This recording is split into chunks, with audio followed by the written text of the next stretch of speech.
G'day guys, welcome to another video. As you can see behind me, Nick has gone insane. Nick from K-Swap Garage, check him out on Instagram. But he's gone bananas already on the 370Z. I dropped it off to him and within a few hours, he sent me this video.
So that's a time lapse of him literally dropping it out and getting the bearings completely out of the bottom end. And Nick, everyone said you need to talk louder. Yeah, I know, mumble a little bit. It's not used to being on camera. Yeah, it was pretty good. Honestly, like the bearings were like welded together. But the crank really isn't that bad. It's got a little bit of marks, but no gouges, nothing too deep or serious, something we can just linish out. And again, it's gonna be a lot easier to just see how bearing goes. Like I said, I've done this plenty of times before with that sort of marking on the crank and it's always fine. So yeah, I've never had any issues at all. And again, this is just the first best step we can do before putting another engine in it pretty much. So like for the sake of $300 for a set of bearings, why not? Or this, or potentially just chuck a crank. Yeah, because I can get a crank. Yeah, or even going that extent, the engine's got to come out and stuff. So like, there's a whole nother can of worms once you pull the engine out. Whereas this is all simple and can maybe hopefully get us back up and going again pretty quick. So, and most of all cost effective, guys. If you haven't already seen, we are doing the Powertune dash giveaway at the moment. Check it out. I'll talk about it later in the video in depth, but it's like every $50 you spend in store, and then there's bonus entries for buying any of our Drift Week stickers because we are going back to Drift Week in America. So super pumped on that, but obviously trying to save money on this situation because the biggest situation coming up is the Corvette fix, and today is Saturday. We'll know more about the whole Corvette situation by Sunday US time. So Sunday US time, the guy who's doing all the work on my car is meeting with his engine guy and trying to cut a deal where the guy takes my LS2 and basically we get an LS3 built bottom end, some, I don't even know what they're called, some good heads though. And then we're obviously going to try and get hold of some cams, springs, oil pump, and that sort of stuff. And then I'll be hopefully LS3 in the Corvette and be able to comfortably make like 500 horsepower when previously all that stuff I've done with my Corvette in the States, keeping up with RTR Mustangs, you know, dooring all these crazy cars and stuff, was with like 300 horsepower in an LS2 with a low comp. So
500 horses, we are going to be boogieing, and way less stress, way less clutch kicks. We're also chasing up a clutch for that car in the States. We've also got someone coming on board for a lock kit. BC are fixing the front coilovers for me because there was an issue with the front coilovers. NRG is sending out more stuff for that car as well, so we'll have a NRG fixed back passenger seat this time instead of the ugly cream factory seats, and that makes heaps more room in the car. NRG harnesses, we've got a whole bunch of stuff going on with the Corvette and a bunch of good support over there as well as Kansai wheels. We're going to be getting a few more Kansai wheels, so we're not going to have to do so many tyre changes while we're on Drift Week. A whole heap happening with that, but it's kind of good news, bittersweet with the 370, the fact that we should be able to fix it hopefully. Yeah, it's good news that it's like that, and yeah, that it hasn't gone any worse than it is now. That's the best thing we could hope for. So. And honestly, I think if we have to go another motor, I'm going to find it hard not to want to LS this thing, to be honest with you. My LS 350 was one of the coolest cars I've ever owned, from a fact where it didn't make big power by any means. Well, actually I lie, it made like 440 horsepower. I don't need 440 horsepower, but even a stock LS1 in this car with 350 horsepower, and you know, be able to just pedal it and not have to clutch kick and beat the crap out of as much would be super rad. I do love kicking the crap out of a VQ, but I hate the high oil temps and things that come along with that. So, you know, down the line, we may go an LS setup with this car, work with my friend Mitch and get an LS in it. But regardless, we do have full intentions to keep this car. This car's not going anywhere. And yeah, we're just going to develop the chassis more and see what we can do, because eventually one day every single thing in this car can be converted over to the new Z, the 400Z. They're exactly the same chassis. So all the chassis development and things I'm doing underneath this car can literally just be transferred across to one day. And if one ever popped up for the right price, I'd definitely be jumping on a 400Z. So I'm not buying a new one. That's not me. I'm not that guy. I don't want to finance another car. So yeah, any other Z things that you've been playing with? I know you've just built a new fence, so that's been taking up most of your time. Yeah, oh, not really, just that, and just going over what we need to do with the upgrades to the subframe you got and a few lines and stuff. But other than that, just, it was only 2 days ago for this thing. Yeah, actually I remember, I don't know why I need to remember this, but you're a fabricator. There's an extremely hard job that, I don't know, you guys have got, you'll learn to know Nick more as I'm learning to know Nick more, but his ADHD is way worse than mine. He's just like, go, go, go, and get stuff done. But one of the more important things you can do on the Zs is move the rack forward. But moving the rack forward is a huge job, just because it's alloy.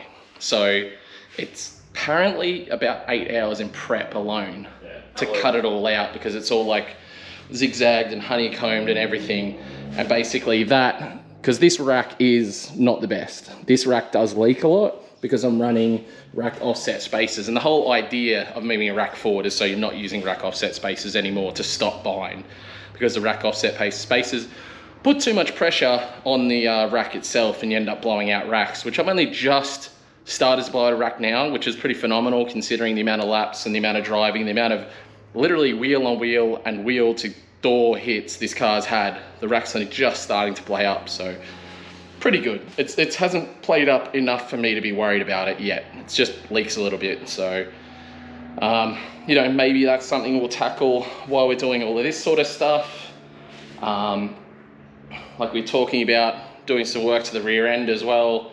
I don't need this car anytime soon, as much as I'm like desperate to get it back. At the same time, it's a good time to really play with this car. I'd leave I've got another trip coming up which I haven't even told you guys about before, America, but we've got that trip which I will explain to you guys about soon.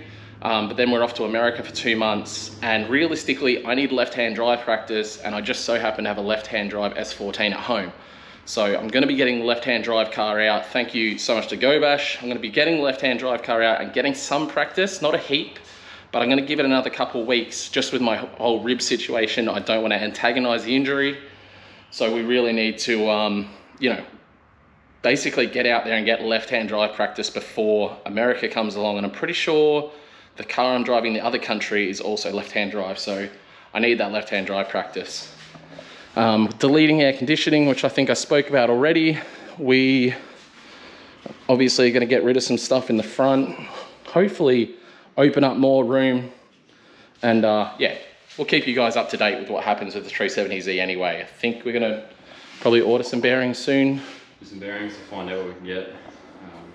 Yeah, it'll probably be most likely aftermarket because there's just no luck with genuine still, but yeah, anyone knows where to get good bearings for a 370, hit Luke up, so definitely need the help to try find them because it's not a thing really. People aren't messing with these engines that much here. Not really. They're pretty reliable, they really are, but again, rod knock is a common thing. If you do look it up, there's a fair bit of it, but they do happen. So when I got this car, it had rod knock. I got this car from the auctions and it had rod knock, and we put that engine in, and it's done 2 years of like solid thrashing. So it took the old rod knock to come over here and rod knock it for it to actually get rod knock again. So, you know, unlucky more than anything. I might also look into, if we do stick with the VQ and, you know, we get the bearing in and everything's looking good, I'll look into investing into a bigger sump as well, because I know that that really helps with oil temperature issues in this car. Other than that, it is what it is. It's a Saturday and it's warm. Definitely going to go back. I'll show you guys a bit more of the S14 for you guys that haven't already seen the S14, and yeah, we'll go from there. All right, guys, I just wanted to interrupt this video. It's on to the next day now, but remind you, Powertune digital dash giveaway, extra entries if you buy some of the Drift Week stuff, because we're off to Drift Week. I'll show you guys that haven't seen it. This is my Turbo LS S13 project that has been quite literally stuffed in the corner in my shed, but I want to show you the Powertune digital dash. I can't turn it on, but that is a Powertune digital dash mounted in the carbon fiber dash of my S13. So we are doing a giveaway going for the next sort of 30 days. I got to find out exactly when it ends, but yeah, every $50 spent in store, get in the running to win this Powertune digital dash. Every one of the Drift Week stickers sold, because we are off to Drift Week, guys, is an extra entry into the draw to win the Powertune digital dash. It's worldwide. We'll send it anywhere in the world. So yeah, jump on the store, check it out. Literally every cent right now is going towards the Corvette, so every cent helps. So really appreciate the support, guys, and I'm looking forward to Drift Week so much. You guys have no idea. We've got a lot of collabs we're going to be doing, a lot of wicked stuff we're going to be doing. Now let's go check out the S14.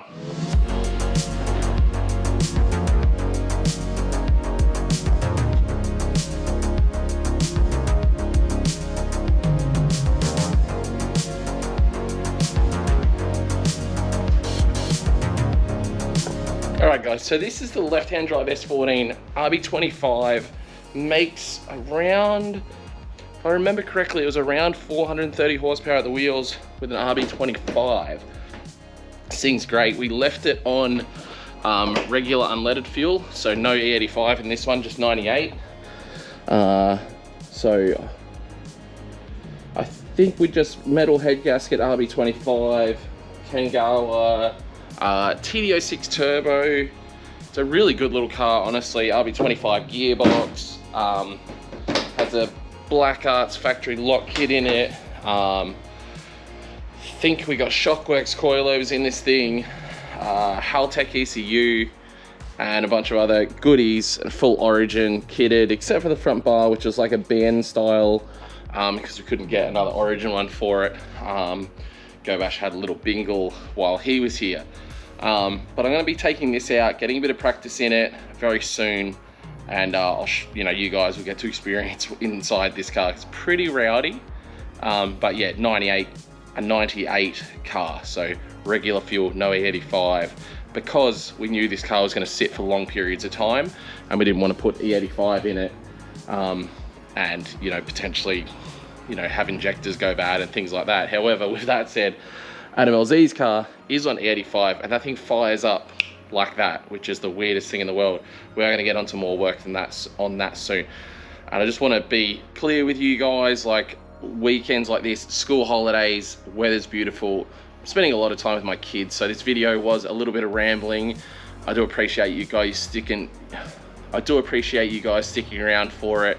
and you know, I'm trying to be as informational as possible while using as little of my time as possible to make the video so I can spend time with my family. So I hope you guys appreciate that, and we will see you in the next video, hopefully tomorrow, because I'm going to be doing some work on this bloody 180SX of Adam LZ's, and I hopefully have the big update about the Corvette, because today is Sunday now, so hopefully in the next sort of 12 hours I'll have some information about the Corvette and know where we're heading with that project, and whether, you know, we're going LS3 or we have to stick with an LS2, or whether we can't afford it at all and we just have to stick with a low comp LS, which is dying, but I don't want to miss out on the trip. So we'll make whatever we can work. Definitely take advantage of the Powertune giveaway, guys, and thanks heaps for watching this one. I appreciate you guys sticking around. Peace out, and I'll see you in the next one.